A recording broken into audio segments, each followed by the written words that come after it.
And then there's actually a little bit of extra credit if you want to fiddle with it. Okay?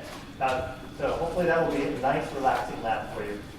And you get to just play with it and learn some stuff. Okay? So have fun. But again, we try to make these, I tried to make this easy, but it's possible that even so it's really hard. If it turns out to be hard, let me know soon. Okay? Yeah, question. How much should we spend on the paper part? Oh, no, just super minimal. Yeah, just write a little something. I think it says paragraphs. Maybe it's one paragraph. Totally fine. Good, other questions? Great, so dive in, have fun. Okay, so we're going to continue our discussion of neural machine translation. This is we're doing this mostly because some of you are interested in natural language processing, but also I think it's an important look at time series like data. So we've talked about attention mechanisms, we've talked about the general principles of neural machine translation, showed some examples. Today we're going to try to move beyond that by getting into something called the transformer. As I tried to prepare this lecture though, I quickly, as I was reading through the paper, I'm like, yeah, this is great. And then I realized, to my horror, that we've never talked about embeddings in this class. Is that right? Right. Okay, good. I think we've used that word, but we've never actually gotten around to doing it. So we're going to talk about embeddings, but as I was looking around for great stuff about embedding, I remembered a very fun paper that I want to show you before we get to embeddings, before we get to the transformer. This is why I said we're almost probably going to make it to the transformer, but we might not. So we're going to talk a little bit about conversational AI.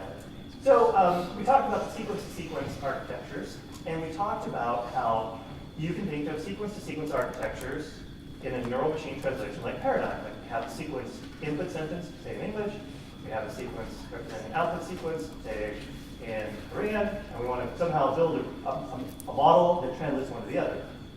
But this general idea of sequence to sequence does not have to be limited to translation. And just to illustrate that point, I thought I would point you to this paper. It's called a neural conversational model. The idea is very simple. Why don't we think of conversation as a kind of translation? So the idea is we're going to do a sequence-to-sequence thing where previous sentences that have been uttered as part of the conversation go through some encoder. And then the next thing that we want to spit out as part of the conversation goes through a decoder. So it's like we're translating from the past to the next thing we want to say. So it's a very simple idea. It's just a hop, skip, and a jump away from everything that we've been doing. In fact, it's really just a matter of setting up the data set properly, and then this just will pop out of it. So that's it. That was the entire paper. The entire paper said, let's do sequence to sequence on conversations. They called it a neural conversational model.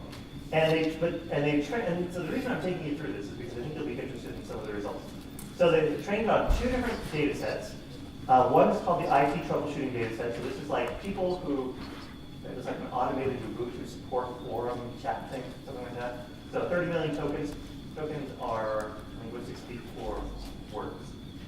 And then open subtitles data set. So this is a bunch of movie dialogues, like the subtitles in the movie dialogues. And that's 62 million sentences, or 1923 million tokens. So some reasonably large data sets. So they went ahead and just took this sequence-to-sequence thing, threw it at these conversational data sets, and trained. So here's experiment number one. Help desk troubleshooting. Trained a single layer LSTM with 1024 memory cells. That's a gradient descent, gradient clipping. Have we talked about gradient clipping? Oh! Okay, the very simple idea. How do you get rid of exploding gradients? So here's the idea. You go ahead and go through your PyTorch code. You calculate the gradients, but before you hand those gradients off to Adam, you go through the gradients, and everywhere where there's a number bigger than 1, you just set it to 1. And everywhere where there's a number that's less than -1, you just set it to -1. So it's like you're literally clipping the gradients. So the sign doesn't change, the magnitude changes. That's it. That's gradient clipping. Okay, and it's really useful because if you're going along training and some errant data point comes in and blows your gradients out of the water, that they'll have much less of an effect on training. So sometimes if you ever see training that looks like this, going, happy, boom, like something like that, this may be because some data point just happened to flow through your network in just the right way and activate just the right pattern of neurons, so that the gradient ended up having something in it that was huge. And then your optimizer saw that huge thing, it took a huge step, and that modified some parameter, and now everything's like shot. So now you can really go like crazy. If you ever see stuff like that, it may be because your gradients got knocked out. And all your gradient clipping is sometimes really around that. Okay, and then there's like norm clipping, which is the same idea where you just take the gradients and you clip the norm of the gradient. So after the norm of the gradient, if it's too big, then you just clip it to be the right size. Yes? Was there downside to gradients? No one knows. I mean, so what I mean is, so most of the time I use it by default. It's total hackery. Like some hackery is more hackery than others. This is like the ultimate hackery. There's like no principled justification for this at all. And in fact, it probably like violates all of the conditions that you establish conversions under. But practically, this seems to be a really important thing. Okay. Yeah. So. Yeah. Right. Okay. So the vocabulary, 20K words, and then there's some special stuff. Okay. So here, and then so it's interesting. So this is it. So the paper is. Hey, here's this idea, sequence of conversations. Here's this experiment. This is our topology. And then the rest of the paper is just like results, just like conversations. It's a really fun paper. I'm amazed I got it published. But anyway, so here's conversation. Machine, hello. Human, hello. Machine, could you please help me know what the operating system you're using? Human, I'm using Linux. Okay, it was in the SSL VPN on which you stated it was broken. Please check if you were logged into the corporate network. What is the error that you're running, please? I'm seeing an error in the VPN. What's the error message you're getting when connecting to the VPN using network connect? Connection refused, or something like that. May I know the version of network connect you connect? I'm not sure I know that. Is the network connect prompting for any user certificate? Yes. Are you at home at the moment? Office? So it's like, I mean, to me, I was like, really? Like, wow. I mean, I was actually pretty impressed. I'm not sure it actually is helpful, but it seems to be on topic. And anyway, I thought you just might be interested in that. So, like contrast this with randomly sampled sentences out of a vocabulary of 20,000 words. I mean, like this is like way on target. Okay, but check this one out. This one's even more fun. Open subtitles experiments. So this is trained on the movie dialogues now. So. A little more complicated architecture, 2-layer LSTM, AdGrad, gradient clipping, 4,096 memory cells. And the vocabulary is 100K words. So they have more data to work with on this data set, so they could afford to have more parameters, make everything a little bit bigger. So the softmax, this is a common problem in all these neural translation models if you're spitting out a distribution over words to sample from, and the distribution is really big. Calculating that softmax term is actually becomes the dominant computational cost, and so people do things to do that, and that's what they're doing. Okay, here's one conversation. Hello, how are you? I'm good. What's your name? I'm Julia. When were you born? July 20th. What year were you born? 1977. Where are you from? I'm out of Belize. Are you a man or a woman? I'm a woman. Why are we here? I'm not sure. Okay, bye, see you later, bye. Perfect, like it's a fully functional conversation. It was pretty amazing. Now, granted, I think these are easy questions. So here's some harder questions. Let's see what this one says. Who is Skywalker? He is a hero. Okay. Who's Bill Clinton? He's a billionaire. I don't think that's true. Is the sky blue or black? Blue. Does the cat have a tail? Yes. Does the cat have a wing? No. Can a cat fly? No. How many legs does the cat have? 4, I think. How many legs does the spider have? 3, I think. But notice that he didn't, like, how many legs does the spider have? He didn't say, like, fish, I think, right? So again, it's like giving you contextually relevant information. How many legs does the centipede have? 8. What's the color of the sky? Blue. What's the color of water? Water. I think that's actually a pretty good answer. It's the color of blood. It's the same as a black eye.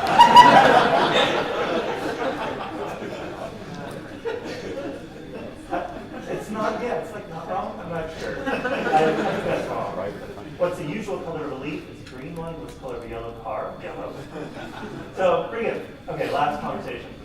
What is the purpose of life? To serve the greater good. What is the purpose of living? To live forever. What is the purpose of existence? find out what happens when we get to Where are you now? I'm in the middle of nowhere. What is the purpose of dying? To have a life. What is the purpose of being intelligent? We'll find out what it is. What is the purpose of emotions? I don't know. So, the machine, yeah. I don't know. Sounds like a morning. So anyway, again, like surprisingly interesting. I'm not sure it would be an interesting experiment. Take us to like some philosopher or some. It's kind of scary, like when it's like the last answer, like to find out what it is to be intelligent. Like, Yeah, I mean, like part of you wants to believe that there's something really cool going on here, and part of you has to be like just a little skeptical and say like, am I just projecting awesomeness onto this, or is it actually awesome? And I think it's probably a little of both. I mean, I think there's actual awesomeness here. Like, I think it's amazing that it's giving you, like I said, contextually relevant answers. The answers are plausible, but it's kind of like those images that we're seeing that we're generating. Like you squint and think a little hard, and like, you might be faking it. So, yeah, it would be interesting. Yeah, I think as you talk to these things longer, sometimes you see the cracks. But again, what impressed me about this, and just the point I'm trying to make with this little fun foray was very simple model, pretty interesting, and like actually something pretty cool pops up. So I think what I want you to take home is just again like the architecture here is not super complicated, and yet surprisingly, yeah, good. so we talked about that they're doing tokenizing on words. Yeah. We just did a lab over tokenizing on characters. Yep. Is there any consensus on which is better and why? So the general consensus is that characters are not good enough. So characters are too small as a unit. And the other consensus is that words are too big. So, and the reason for that is this problem here where 100K words, that's like not even all the words that you need if you're actually going to do word level vocabularies. And so what do you do? So characters too small and words too big, what do you do? And a lot of the modern stuff is byte pairs, or like two or three characters, like they'll encode 2 or 3 characters, so like 3 grams, something like that, and use that as their fundamental unit. The advantage of that is it's typically pretty limited. So here they had to do 100K, and it's the most frequent 100K, which means you're dropping like the long tail of stuff. But if you do byte pairs, you can get kind of all possible byte pairs and still only have 20K, 30K vocabulary, and that's feasible. So that's most people. That's like what like Facebook does with their convolutional stuff, which is pretty recent. I actually don't know what Transformer does. I should go back and read that more carefully. Yeah, I thought I saw one more question. Yeah. So to train this, they use the full sentence that like one person was saying in the movie, for example, with the subtitles, and then like wait till the next person says, and then or did they like break it into chunks? So I'm pretty sure that the training paradigm was so you have a ground truth conversation between 2 humans. Yeah. So you say stuff, and probably like the details weren't totally clear, but I think what they do is they just like sample some conversation, and then it's just like the char RNN, where you encode everything up to a certain word, then you try to predict the next word, and then there's special tokens that say when one person ends and the other person starts. Cool. Okay. Any other questions? Okay. Then if not, I just like all I wanted to do was make this point of simple architectures, pretty cool data, surprisingly interesting results. And this was like 2015. Yeah, 2015. So this is like this cool stuff. Okay. Let's see if we can switch to transformers. So this is the paper we're going to try to work on now. It's called Attention is All You Need. And so this is like brand new. This is like the new hotness out there in terms of neural machine translation. And as I was reading through it, like I said, oh man, this is all about embeddings, and we need to understand embeddings. So I'd like to take you on a little tour of word embeddings. It's not exactly deep learning, but everybody in deep learning uses this, so it's still an important thing to understand. So first of all, who has heard of word embeddings before? Okay, so okay, great. So for those of you that have seen this might be a little bit of a review. Okay, so the question is, we've been talking about words and characters and things like that. And we've always talked about one-hot encodings. Is that the best way to represent a word, though? And the answer is no. And so what we would like is we would like to consider this following question for the next 20 minutes or so. How do you represent the meaning of a word? So like, let's say we have two words, pizza and pasta. I think we would all agree that those words are somehow related. They're somehow similar. They're used in similar contexts. They're kind of talking about similar things. We might also say that pizza and Italy are related, but in different ways. And probably pizza is less related to words like space shuttle or grenadine or something like that, like random words. And so how can we calculate or represent the meaning of these words? And the big idea behind word embeddings is we're going to represent them as vectors of numbers. And what these vectors of numbers will do is they'll allow us to calculate things like the similarity of two words. So the idea is if we represent pizza as a vector of numbers, so it's some point in a space, and we represent Italy as some vector of numbers in the same space, we can calculate things like similarity just by doing vector stuff. So like calculate the distance between the vectors, for example. And this is related to the idea, the famous idea in linguistics that the meaning of a word is somehow related to all the words that it comes in contact with. This is called the distributional hypothesis. Famously, sort of, I don't know, encapsulated by a researcher named John Firth. You shall know a word by the company it keeps. Okay, so traditional methods of representing words use one-hot encoding. So each word in the vocabulary, you have some bit in a huge vector, like 20K, 100K, something like that. And there's no context information, like we're not trying to represent words in any meaningful sort of way. The problem with this is that each representation is monstrous and not surprisingly ineffective. But the idea of a word embedding is, okay, instead, we're just going to somehow calculate this vector. We'll talk about how in a few minutes. It's going to be some dimension, maybe 300, and we're going to somehow create these word embeddings in an unsupervised way. So I'm just going to hand you big piles of text, and you're going to somehow learn these embeddings. Okay, and like I said, this is related to this idea of the distributional hypothesis. So we're going to try to take advantage of this when we construct these embeddings. But we're going to do it in a very specific way. So the classic way of doing this is what people sort of colloquially refer to as just counting. Like, okay, we're going to take each word and we're going to somehow look at its context and we're going to count the number of times that each word is found in a specific context. So we'll think about a word, we'll think about the words around it, that'll be the context, and we'll like build up some table of counts. And then we're going to take those table of counts, this is called the PMI, or the PMI matrix, and then we're going to decompose it, maybe using some SVD thing, and like come up with a representation that way. Word embeddings are a little bit different. Instead of counting things around it, you try to predict things around it. And so the big idea there is I'm going to take a word, and I'm going to say from this word, I'm going to be able to predict its context. Or actually vice versa, given the context, I'm going to be able to predict what word goes here. And it turns out that this subtle shift in perspective makes all the difference. And these word embeddings end up being incredibly useful and powerful in a way that classic natural language processing-based representations are not. Okay. And what's interesting, though, is that they both kind of use the same data. So word embeddings end up being a much better representation. And there's this great paper, which if you care about this stuff, you should totally go read. Don't care.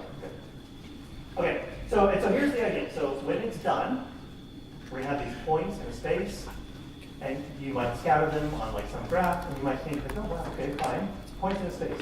What is remarkable about this, though, is the following result. If you take, this is like the classic, a famous example, if you can now do mathematical operations on these words. So if you take the vector for the word king, and you subtract the vector for the word man, and you add the vector for the word woman, you get the vector for the word queen. Which to me is just like mind-blowingly awesome. This is like incredible. What does it say? This says these embeddings somehow are like, maybe they look random, but they're not. They're positioned very precisely in this 300-dimensional space in a way that semantic relationships are not only systematic, they are linear. Which is crazy. And it must look something like this. Like, there's this point called man and there's this point called woman, and there's some difference between them, and that is roughly the same as the difference between king and queen, and roughly the same as uncle minus aunt, and as uncle to aunt. And so we can do just linear algebra operations on this and almost reason about the meanings of words and their relationships. Just linear algebra. Yeah, question. Is that like a simple reason why 300 is the size of the vector? Hackery. I don't think there's no principled reason. My guess is that probably the more the better, and probably they just like didn't have enough RAM. So, like I don't know. I don't remember a specific reason. Yeah. Yeah, actually, people nowadays use things that are a little larger. Okay, so what's amazing though is it goes much farther beyond simple like gender relationships. So, for example, so there's like these male-female relationships, but there's also things like verb-tense relationships. So you can say walking is to walk, as swimming is to swam. There's also countries and their capitals show exactly the same pattern. So you can say China is to Beijing, as Russia is to, and it will say Moscow. It just pops out of the data. Similarly, you can say United States is to dollar. When I say is to, what I mean is take the word for United States, subtract the word for dollar, add the word for peso, and what do you get? Mexico. Okay. Take the word for France, subtract the word for baguette, add the word for pizza, and what do you get? Or maybe United States, Italy, yeah, one of those. Yeah, so it's like, and it's even crazier than that. It's like, take the word for gold, subtract the atomic element, like the word for the atomic element AU, add the atomic element AG, and what do you get? Silver, right? Like, it's nuts. You could say, like, take Trump minus Republican, add Democrat, and you get, well, I think it was Obama that you get, but yeah, it's either Obama or Clinton. But it's like, so, and what I think is amazing about this is it's totally unsupervised. Okay, so we just throw just piles and piles of data. You just download Wikipedia and just start at this thing, and these embeddings just pop out of it. And so, like colloquially, the space must look something like this, right? So you've got all these words; they're embedded in these crazy ways, but there's just these systematic relationships among them. And there's these triplet relationships that you can find. There's doublet relationships. In my lab, some of my students do a bunch of research on this, and they found other things like affordances. So things like, they wrote a paper about this, what can you do with a rock? So it's like objects, and what can you do with a rock? Like, sorry, it's kind of cool. Let me just back up. The research is, so affordance is a verb that pairs naturally with a noun. So like we have all these verbs in English, and we have all these nouns, but we can't do every verb to every noun. So like you can, what can you do with the rock? You can like throw it, you can sit on it, you can put it in your pocket, but you can't transpose it or dethrone it or abdicate it. Like there's all these verbs that just don't apply. And so the students did this research to find out that those affordance relationships also exist in these embedding spaces, as well as manipulability. So you know that a sunset is a noun, but it's not, you can't interact with it. But a rock is a noun and you can interact with it, so you can try something like that. So all these relationships in this data. So this has been a gold mine of ideas for natural language processing folks. Okay, now somebody had a go ahead. So if you have something like king and you subtract 10 from it, does that give you a new thing? Yeah, it would. Okay. In fact, it's a true story. One of my students, he did a bunch of experiments on this, and he said, like, what happens if you take? He did things exactly like that. He said, what happens if you take science and you subtract intelligence? I'm not going to tell you the answer. But then he asked, it was funny, it made me laugh. But then he did this one where he said, what happens if you take man and you subtract woman? And the answer was video games. I'm not making that up. It was amazing.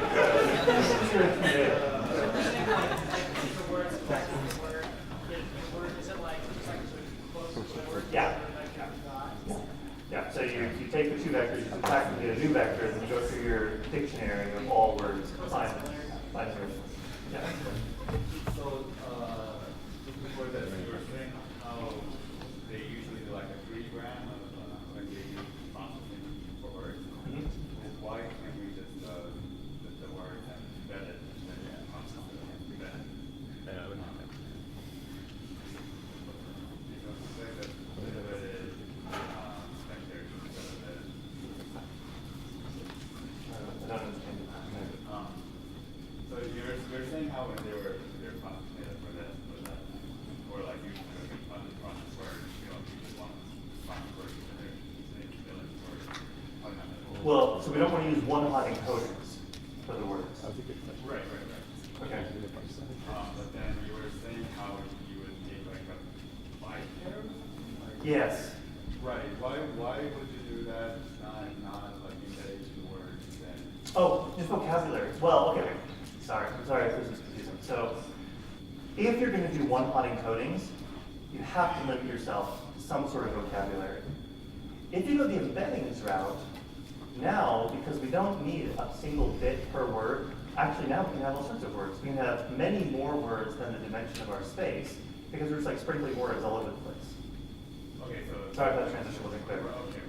That makes sense? Yeah. Yeah, go ahead. Is it possible to constrain these like new built-in such that you could have two from like your set languages, and that way you extrapolate similar meanings?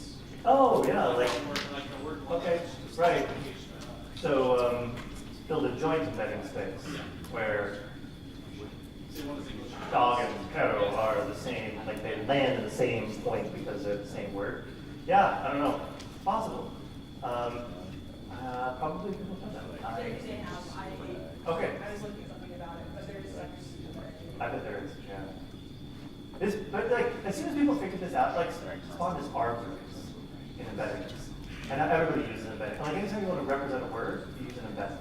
And this is actually the segue into transformers, because we're going to start talking about words, but we're going to start thinking about embedded as a fundamental way in which we represent words. So question here, and then So if you have like your space thing and you want to add more words to it, you have to completely change like the previous space you have. probably.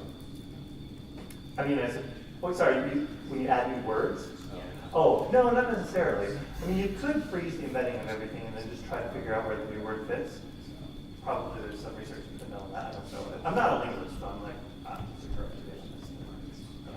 So when you treat it everyone as, do you still use like cross-entropy loss, or do you use like rare? Yeah, so now cross-entropy loss doesn't make any sense. Yeah. These are no longer distributions. You can't, we can think of a one-hot distribution, a one-hot encoding as a distribution. That's no longer the case. So you do have to do something else if you're going to compare things. But now you just do things like mean squared error. Okay, good question. Okay, so I'm sure that, I'm sorry, was your question? Yeah. So the same thing with embeddings, does this only apply, at least in a specific way, to words, or No. embed Yep. images, or? Yeah, so now you can totally, like, the floodgates have opened there. You can totally imagine embedding all sorts of things. And in fact, the next obvious thing is, well, why stop at words? Why not embed sentences? And there's been a ton of work on that. There's been tons of work on, I think people have also thought about images and sentences or words kind of in the same. Like there's no reason you can't, why stop at English and Spanish in the same space? Why not have English and images in the same space? So that would be a multimodal kind of space and totally nice. Yeah. Okay, so I'm sure you're all jumping at the bit to know like how do you actually like build these things? How do you build them so they have these amazing properties, and where does the data come from? How do you define who a word's friends are?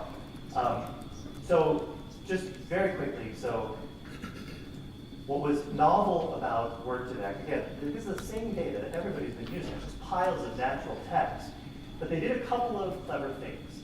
So the Word2Vec algorithm consists of a couple of new ideas on the algorithm side and a couple of new hyperparameters kind of on the meta algorithm side. And we'll go through just very, very briefly like kind of what it is and how it works. So Word2Vec, I mean, I say Word2Vec, everybody says Word2Vec, it's actually an entire package, an entire software package. It supports lots of different things.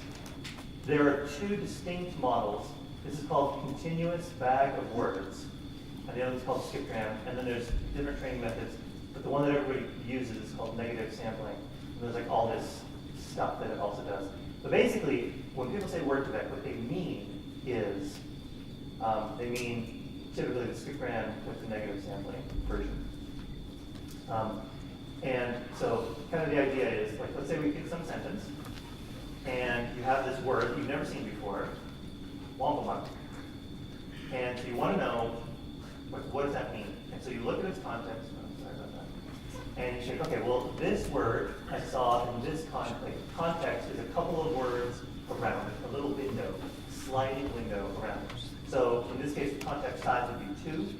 So the context of the word wampumuk is hurried and little and hiding in the tree, and that's going to be like our data set. So our data set is going to say this word was found in this context, this context. And then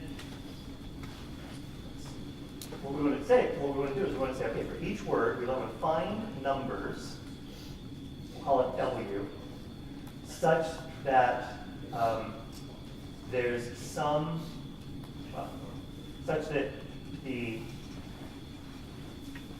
see if I can make sure I say this right. The representation for a word W is equal to the average of the representation of the words around it. And to the extent that it's not, back from. And so we want to take all of the words in the context, figure out what our current guess about their embeddings are, average them together, compare with the embedding of this word, and then start shifting stuff. So initially we just guess randomly. Everything is randomly initialized, and we just start adjusting things so that they're the average of their neighbors. And eventually, you end up with these good representations. Now, there's this additional thing that Word2Vec does, which is called negative sampling. And so the idea is you don't just want positive examples, you also need negative examples. So you need to also say, otherwise it's a degenerate solution. So let's suppose that the rule is just everybody's the average of the people around it. What's the degenerate solution to that? Yeah, everything's 0. So, or the same, right?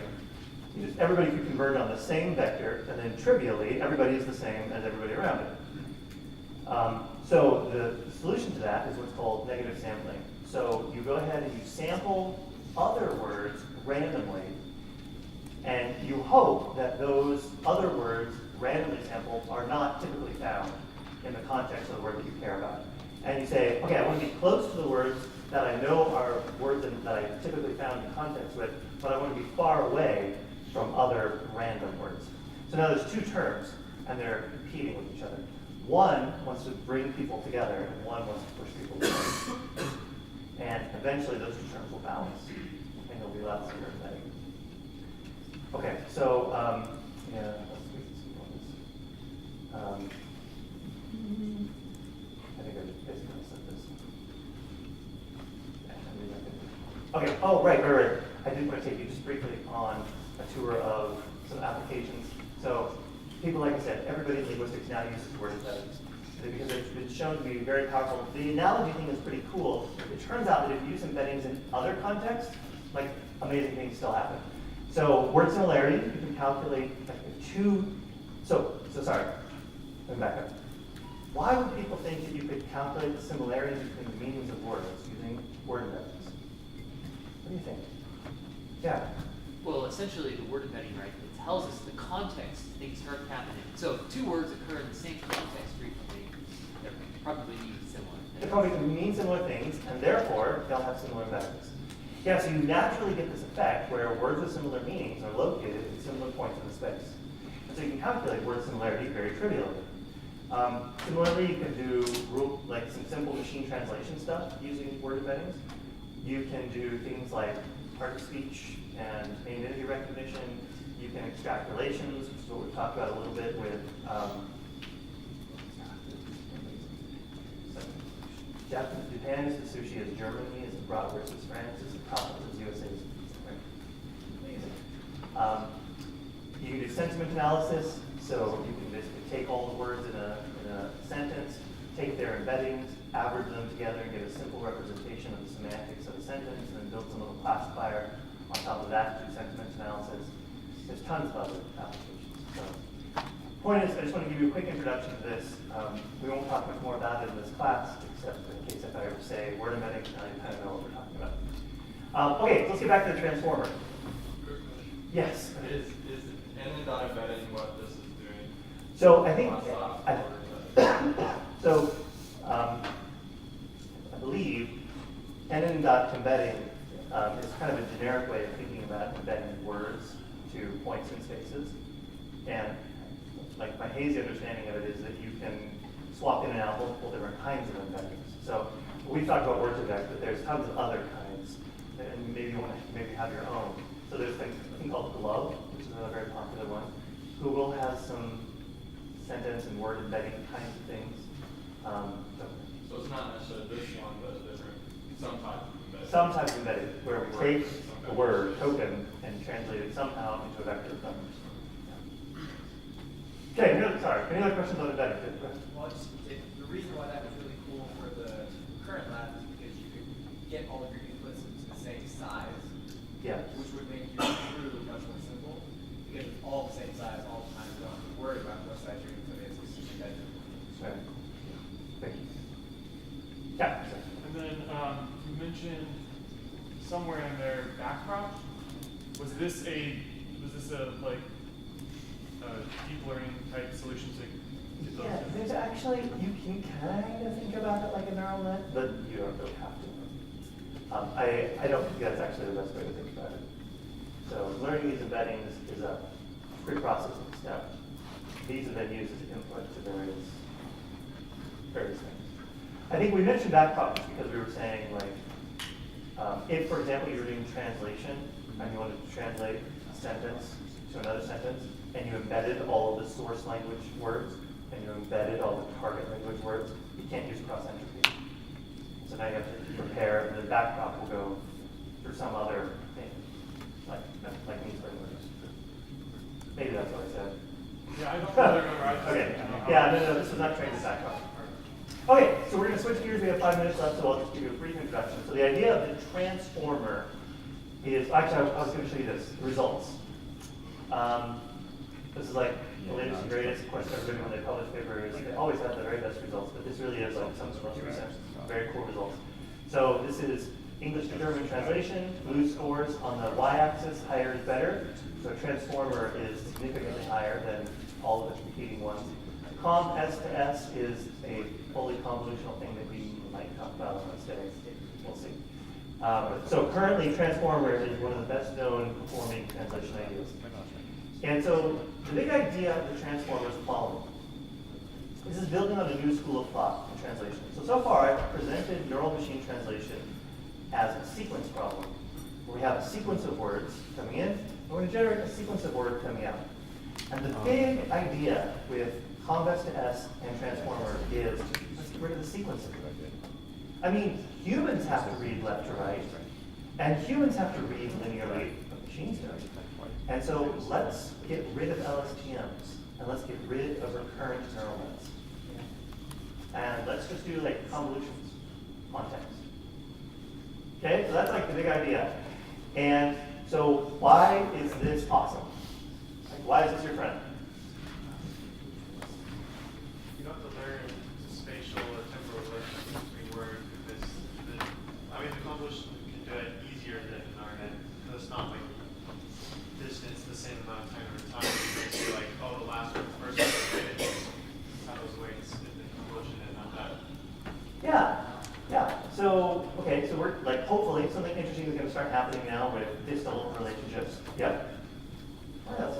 Parallelization. Okay, so yeah. So when you think of an LSTM, LSTMs are awesome, but except that you have to process data sequentially.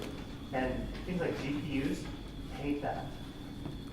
So the problem with an LSTM is you have to process things sequentially. But a convolution can be fully parallelized.